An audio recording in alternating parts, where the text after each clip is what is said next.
қалайсың досым? Сенің алға ұмтылуың үшін итермелейтін бір күш бар екенін білесің бе?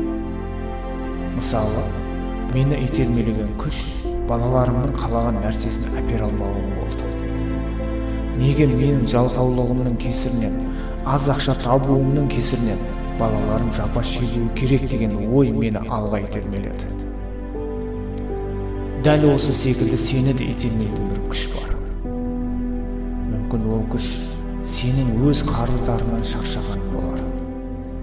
Әйеліңнің сенің намысыңа тиетін сөздер айтуы болар. Немесе әке-шешеңе бір жақсылық жасайыншы деген бір жақсы ниетің болар. Өзіңнен де жасы кіші, әлсіз болып келген, сен жетпеген жетістікке жеткен біреудің саған неге мен ол сияқты жасай алмайым деген бір ой салуы болар. Әркімнің әртүрлі жағдайы итермелейді.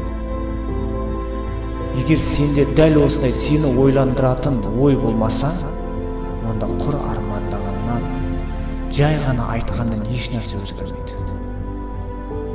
Ал адамға мұндай ойлар күніне бірнеше рет келіп кетеді. Ойлану намысқа тырысу өз елінде. Дәл қазір смартфоныңды таста да 1-2 минут ойлан. Және іс-әрекетке көш.